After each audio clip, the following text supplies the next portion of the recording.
Hello दोस्तों, IIGS के YouTube channel में आप लोगों का स्वागत है मित्र।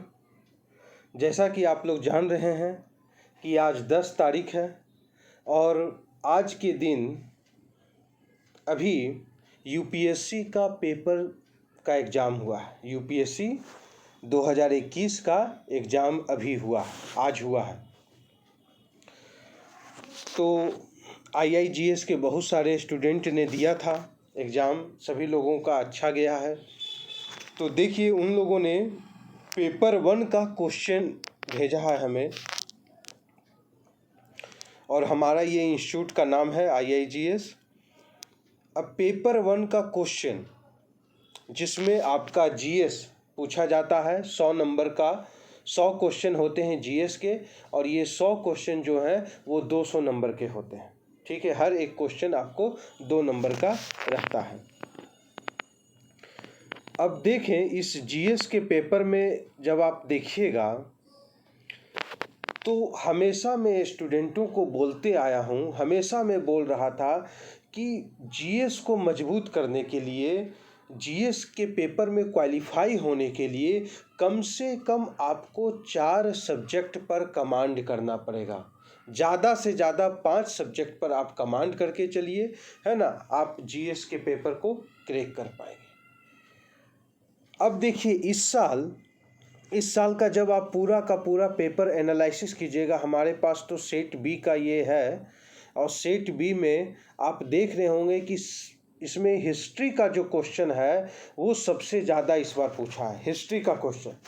ठीक है, आप देखिए इस बार, और ये हमेशा देखा जाता है यूपीएससी के पेपर में कि वो किसी एक सेक्शन से सबसे ज़्यादा प्रश्न पूछती है। एक सेक्शन कोई वैसा उठाएगी जिससे वो सबसे ज़्यादा प्रश्न वो पूछ डालती है। और हमेशा मैं स्टूडेंटों को कहते आ रहा हूँ कि 3-4 सब्जेक्ट को अच्छा से कमांड कीजिए, हिस्ट्री को अच्छा से कमांड कीजिए, पॉलिटी को अच्छा से आपको कमांड करके चलना है, इकोनॉमिक्स को अच्छा से कमांड करके चलना है, ज्योग्राफी को और पर्यावरण को, ये सब टॉपिक को अच्छा से कमांड करके चलिए।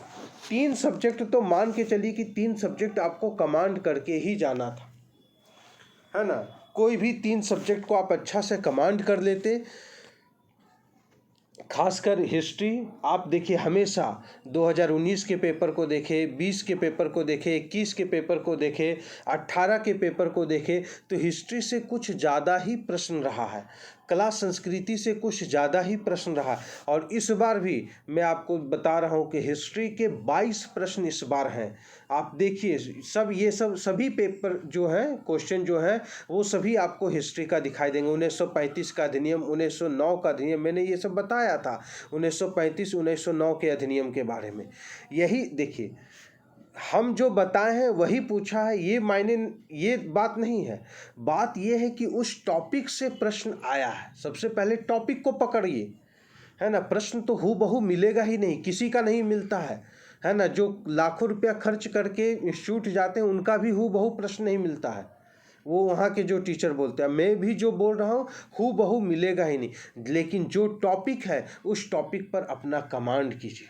और बार बार मैं बोल रहा था कि पेपर को एनालिसिस करके पढ़िए, पेपर जरूर। इस बार जेपीएससी का भी क्वेश्चन देखिए ना, आपको लगेगा किताब से बाहर है, एक स्वाभाविक है ना। हमारे आसपास की जो घटनाएं घटित होती उस पर आधारित है पेपर आपके तैयारी का एक अहम भूमिका है। और पेपर को हमेशा लीजिए, उसको पढ़िए, चाहे द हिंदू पेपर हो, उसका PDF डाउन करें, या हिंदी पेपर हो, है ना, दैनिक जागरण, ये सब जो भी पेपर हैं उसको पढ़ा जाए। और पेपर से इस बार अच्छा इकोनॉमिक्स का क्वेश्चन रहा है। इकोनॉमिक्स का क्वेश्चन तो ज़्यादा नहीं, मैं आपको बता दूं, अगर आप देखें तो हिस्ट्री का जो प्रश्न है, मैं यहाँ पर लिख रहा हूँ हिस्ट्री से आपके 22 प्रश्न पूछे हैं हिस्ट्री से, समझ गए। इकोनॉमिक्स जो है, देखिएगा, इकोनॉमिक्स से जो प्रश्न पूछा हुआ है, इकोनॉमिक्स से आपके 18 प्रश्न इकोनॉमिक्स के हैं। एकदम सब आप लोग लिखते हुए चले जाइए, इकोनॉमिक्स का 18 प्रश्न आपको मिलेगा यहाँ पर। पॉलिटी जब आप देखोगे तो पॉलिटी में भी आपका 18 प्रश्न है पॉलिटी का। अब इतना ही 22, 18 और 18 ये तीनों ही जोड़ लीजिए कितना होता है। 50 प्रश्न तो आपके ऐसे ही हो गए, 50 से ज़्यादा हो गए, 40 और यहाँ 16, 46, 40 प्रश्न यहाँ हो गए और 16 यहाँ हो गए, है ना। 56 और 57, 58 प्रश्न जो है आपका यहाँ से पूछा है, हिस्ट्री से, इकोनॉमिक्स से और पॉलिटी से। सोच लीजिए, तो ये 3 सब्जेक्ट कितना इम्पोर्टेंट है। और अधिकतर लोग इन 3 सब्जेक्ट, मतलब कुछ लोग हैं जो इसको इग्नोर करके चलते हैं। देखिए, पेपर यूपीएससी के एग्ज़ाम को पास करना आसान है तभी जब आप उसको एनालिसिस करके काम करेंगे, तब वो आपको आसान लग जाएगा, है कि नहीं। आप देखिए, साइंस टेक का जो इस बार प्रश्न पूछा है, मैंने अभी 3 बताया ना आपको, हिस्ट्री बताया, पॉलिटी बताया, इकोनॉमिक्स बताया, इकोलॉजी और इन्वायरमेंट। इकोलॉजी और इन्वायरमेंट का जो प्रश्न है, इकोलॉजी प्लस इन्वायरमेंट का प्रश्न आप देखेंगे तो ये टोटल प्रश्न मिलकर आपको 14 हो जाता है। साइंस टेक का प्रश्न देखिए तो साइंस टेक का जो प्रश्न है वो आपको 6 है। ज्योग्राफी है तो ज्योग्राफी का जो प्रश्न है वो आपका 7 है, ज्योग्राफी का प्रश्न है। साइंस का जो साइंस है आपका, उसका जो प्रश्न है 10 है, 10 साइंस का प्रश्न पूछ रहा है। और करंट अफेयर्स जो है इस बार कम पूछा है, 4 क्वेश्चन जो है वो करंट अफेयर्स का इस बार है, मुख्य रूप से करंट अफेयर्स। अगर उसको सब्जेक्ट से जोड़ेंगे तो इकोनॉमिक्स का करंट अफेयर्स उसमें मिल जाएगा, साइंस टेक का करंट अफेयर्स उसमें मिल जाएगा, है कि नहीं। लेकिन पूरा का पूरा अगर करंट अफेयर्स की मैं बात करूं, किसी सब्जेक्ट से उसे जोड़कर मैं नहीं बात करूं, तो करंट अफेयर्स का सिर्फ 4 ही क्वेश्चन इस बार आया हुआ है। आप पेपर को एनालिसिस करेंगे और पेपर को देखेंगे तब आपको खुद ब खुद पता चलेगा, है ना। तो पेपर को देखने के बाद क्या पता चला? पेपर को देखने के बाद यही पता चल रहा है कि क्वेश्चन जो है वो किताब से बाहर नहीं है, किताब में ही है, लेकिन पढ़ने का जो तरीका है वो आपको चेंज करना पड़ेगा, है ना। पढ़ाई जो है वो कोरिलेट करके आपको पढ़ना पड़ेगा। जैसे अधिनियम वाला बात किए थे, 1919 का अधिनियम, 1935 का अधिनियम, तो आपको देखना पड़ेगा कि 1919 के अधिनियम में क्या कहा है, 1935 के अधिनियम में क्या क्या कहा है। ये सब बात को आपको एनालिसिस करके काम करना पड़ेगा, समझ गए। आप सभी क्वेश्चन को देखिए एक बार, इसका विस्तार पूर्वक मैं क्लास आपको दूंगा। जितना भी क्वेश्चन है, अभी तो मेरे पास क्वेश्चन ही आया है, तो आप लोग के लिए मैंने सिर्फ क्वेश्चन को शेयर कर दे रहा हूं। और देखिए, ये सब सभी जो क्वेश्चन आपको दिखाई दे रहे हैं ये सभी हिस्ट्री के हैं। सिंधु घाटी सभ्यता से भी क्वेश्चन पूछता है ना। धौलावीरा, कालीबंगा, राखी गढ़ी, रोपड़, ये सब सिंधु घाटी सभ्यता से संबंधित स्थल हैं ये सब,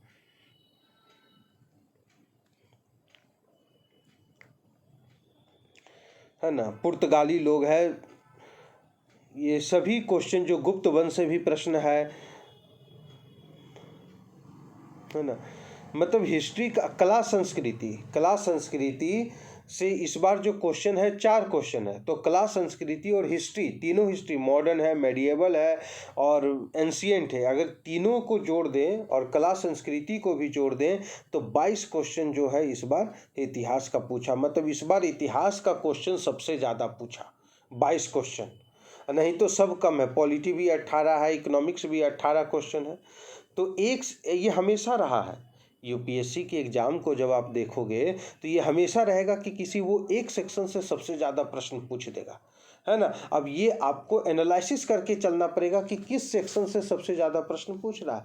4 साल 5 साल के पेपर को एनालिसिस कीजिए, है कि नहीं। तो उससे आपको पता चलेगा कि किस सेक्शन का जो एग्ज़ाम हो रहा है उस एग्ज़ाम में किस सेक्शन का सबसे ज़्यादा प्रश्न आपको पूछेगा, किस पेपर का सबसे ज़्यादा प्रश्न पूछेगा, है ना। तो इस बार हिस्ट्री का सबसे ज़्यादा प्रश्न पूछा हुआ है। आप 3 पेपर को अगर मजबूत करके चलते हैं इस बार, अगर जो व्यक्ति 3 पेपर को मजबूत किया होगा, है ना, हिस्ट्री को, पॉलिटी को और फिर इकोनॉमिक्स को, हिस्ट्री, पॉलिटी, इकोनॉमिक्स और फिर साइंस टेक, 4 पेपर हो गए। Environment ecology, history, polity, economics और इन्वायरमेंट इकोलॉजी, ये 4 पेपर को जो लड़का जो स्टूडेंट मजबूत करके गए होंगे तो इस बार उनका यूपीएससी का पेपर क्लियर हो जाएगा। कट ऑफ बहुत ज़्यादा नहीं रहेगा, है ना। कट ऑफ मान के चलिए कि 100 से नीचे ही आपका कट ऑफ रहेगा जनरल का, इतना मान के आपको चलना है। 100 से नीचे ही जनरल का कट ऑफ होगा। पहले इससे पिछले साल का जो कट ऑफ रहा है वही कट ऑफ जो है इस बार भी आपका रहने वाला है। सभी क्वेश्चन को आप देखते हुए चले जाइए, है ना। इस बार का बहुत अच्छा क्वेश्चन पूछा है ना। इससे यही पता चलता है कि जब भी हम लोग पढ़ने के लिए बैठे तो जो भी टॉपिक हम पढ़ रहे हैं उसको हम लोग एनालिसिस करके उन टॉपिकों को पढ़ते हुए चले जाएं। समझ गए बात को। अगर एनालिसिस करके नहीं पढ़ेंगे तो फिर भाई बहुत मुश्किल है रिजल्ट का होना, है ना। एनालिसिस करके आपको पढ़ना ही पढ़ना पड़ेगा। समझ रहे हैं। इकोनॉमिक्स का भी अच्छा क्वेश्चन है मुद्रास्फीतिकरण से, जो हमेशा हम बोलते हैं कि मुद्रा के अवमूल्यन। देखिए मुद्रा का मूल्यन, मुद्रास्फीतिकरण, इस बार भी इकोनॉमिक्स के क्लास में मैंने ये टॉपिक चर्चा किया था, क्वेश्चन इससे भी आया है ना। जितना टॉपिक पढ़ा रहे हैं उतना टॉपिक को एकदम अच्छा से कर लीजिए।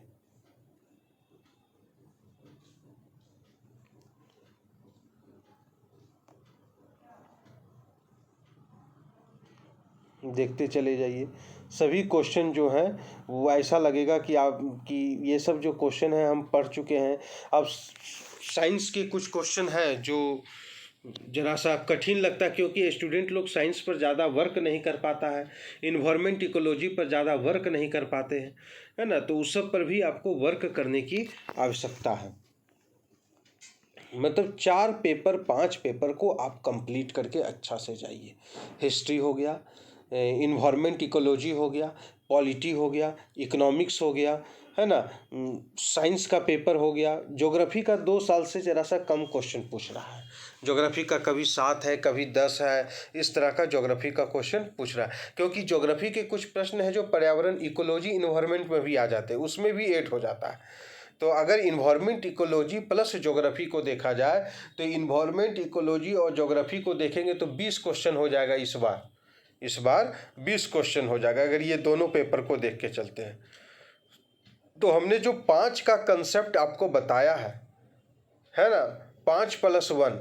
5+1 क्या कहने का मतलब, एक तो करंट अफेयर्स को देखना ही देखना, और 5 जो सब्जेक्ट है उस सब्जेक्ट को अच्छा से करके जाइए। 5 सब्जेक्ट कौन कौन है, तो हिस्ट्री लीजिए, पॉलिटी लीजिए, इकोनॉमिक्स लीजिए, है ना, इन्वायरमेंट इकोलॉजी लीजिए और ज्योग्राफी लीजिए। ये 5 सब्जेक्ट को अच्छा से करके जाइए। 5 सब्जेक्ट से इस बार 60 से 65 प्रश्न जो है इन्हीं 5 सब्जेक्ट से पूछा हुआ है। और जो व्यक्ति कम से कम 50 प्रश्न भी बना लेगा तो उसका रिजल्ट होगा। देख रहे हैं। तो इसी प्रकार पूरा क्वेश्चन हिंदी और इंग्लिश मैंने दोनों में डाल दिया है कि हिंदी वाले भी कुछ विद्यार्थी हैं हमारे, कुछ इंग्लिश वाले भी विद्यार्थी हैं, तो वो दोनों इन प्रश्नों को एनालिसिस करेंगे। और जो लोग, और मैंने ऐसा भी लोगों को बता रहा हूँ कि ये क्वेश्चन को देखिए और क्वेश्चन को देखने के बाद आप आ सकते हैं टेस्ट देने के लिए। इसी क्वेश्चन पर मैं एक टेस्ट भी आपको लूँगा, है ना, और टेस्ट आके दीजिए और उससे पता चलेगा कि आप 2022 के लिए कितना प्रिपरेशन किए हुए हैं। समझ रहे हैं बात को। 2022 के लिए आप कितना तैयार हैं ये टेस्ट से ही पता चलता है। इस बार भी मैंने बीपीएससी का टेस्ट रखा है। हर संडे को हमारे यहाँ बीपीएससी का टेस्ट, इस बार तो नहीं क्योंकि इस बार तो बहुत सारे लोग एग्ज़ाम देने के लिए चले गए, है ना। तो अगले संडे को फिर हमारा बीपीएससी का टेस्ट। ऐसे 25 प्रश्न मैं रोज़ ले रहा हूँ बीपीएससी के टेस्ट के लिए। शाम को 25 प्रश्न मैं ले रहा हूँ, उसको भी आप लोग आके दे सकते हैं, है ना। तो इस प्रकार 100 प्रश्न है, आप लोग 100 प्रश्न को देखेंगे। इसका पीडीएफ भी मैं आपको डाल दूंगा और ये तो वीडियो है ही, इसको देखिए। और अब इतना जान लीजिए, क्वेश्चन को देखने के बाद 5 सब्जेक्ट को अच्छा से कंप्लीट करके जाइए और 2022 के लिए आप 5 सब्जेक्ट को अच्छा से कंप्लीट करें। ये 5 ही आपके रिजल्ट को तय करेगा कि 2022 और 2023 में आपका रिजल्ट हो रहा है कि नहीं हो रहा, है ना। इतना आप याद रखिए। ठीक है मित्र, तो एक बार यूपीएससी जो पेपर मैंने डाला उसको देखेंगे आप लोग, एनालिसिस करेंगे, है ना। और निजता का अधिकार, मौलिक अधिकार, मैं स्टूडेंट लोग को बार बार बोलते आया हूँ कि पॉलिटी में 2-3 टॉपिक अच्छा से पढ़ के जाओ। शुरू में मौलिक अधिकार को सबसे अच्छा से रट के जाओ। मौलिक अधिकार एक ऐसा टॉपिक है जो 2020 में भी पूछा है, 2019 में भी प्रश्न पूछा है। मौलिक अधिकार से प्रश्न हर साल पूछ रहे हैं, है ना। तो वो भी टॉपिक को भी मैं चुनकर बता दूंगा कि ये सब टॉपिक आपको अच्छा से कंप्लीट करना है। इस पर कम से कम 5 से 6 टेस्ट दीजिए। हमारे यहाँ मौलिक अधिकार का बहुत सारा मैंने भी टेस्ट लिया, तो एक बार देखेंगे। ठीक है, तो आज के लिए बस इतना ही रहने दें, है ना। इस पेपर को देखिए, एनालिसिस कीजिए और 2022 के लिए अपनी रणनीति को तय कीजिए और ऐसा रणनीति बनाइए कि एक बार पीटी, मेंस और इंटरव्यू को मैं फाइनल करके आऊँ, रिजल्ट लेकर आऊँ। ये नहीं कि 5 वर्षीय योजना और 8 वर्षीय और 12 वर्षीय योजना बनाने की आवश्यकता नहीं है। यह 4 वर्षीय योजना 2 साल से 3 साल से 4 साल से लगे हुए नहीं, एक बार देना है, फुल एंड फाइनल करना है। समझ गए बात को। उस तरह से तैयारी करना पड़ेगा, पहले से ही आपको रणनीति बना के चलनी पड़ेगी। ठीक है मित्र, तो आज के लिए बस इतना ही रहने दें। हमारा जो चैनल है IIGS का चैनल, यूट्यूब चैनल है, और इस यूट्यूब चैनल को आप लोग ज़रूर एक बार सब्सक्राइब ज़रूर कर दीजिएगा। आप लोगों के लिए हमेशा सेवारत है। हमेशा देखिए, जैसे ही एग्ज़ाम हुआ मैंने इसका वीडियो बना के आप लोगों के सामने डाल दिया। इसका PDF भी मैं आपको डाल दूंगा, है ना। हमारा जो IIGS, यही IIGS है, जहाँ पर PT और मेंस फाउंडेशन कोर्स, और इस बार का जो फाउंडेशन कोर्स है वो 2022 के लिए, 2022-23 के लिए मैंने फाउंडेशन कोर्स स्टार्ट कर दिया है। तो जो भी लोग हैं अगर वो एडमिशन ले लें, है ना, तो अच्छी बात है। एडमिशन लेकर अपना तैयारी शुरू कर दें और अपने सपनों को पूरा करें। मेहनत तो करना पड़ेगा, 50% हमें मेहनत करने दीजिए और 50% आप मेहनत कीजिए, है ना। दोनों अगर मिलकर 50-50% मेहनत करेंगे तो स्वाभाविक है कि 2022 और 23 में यूपीएससी का रिजल्ट जरूर होगा, है ना। बस आपको मेहनत कर, जो हम बता रहे हैं उसको पढ़िए, 2 बार 3 बार 4 बार पढ़िए और फिर उसी पर बार बार आके टेस्ट दीजिए। पढ़ाई से कोई समझौता नहीं, है ना। जब भी पढ़ाई पढ़ते हैं तो मोबाइल को स्विच ऑफ करके पढ़ें, क्योंकि मोबाइल जो है वो डिस्टर्बेंस भी उत्पन्न कर देता है। ठीक है, तो आज के लिए बस इतना ही रहने देते हैं। जय हिंद, जय भारत।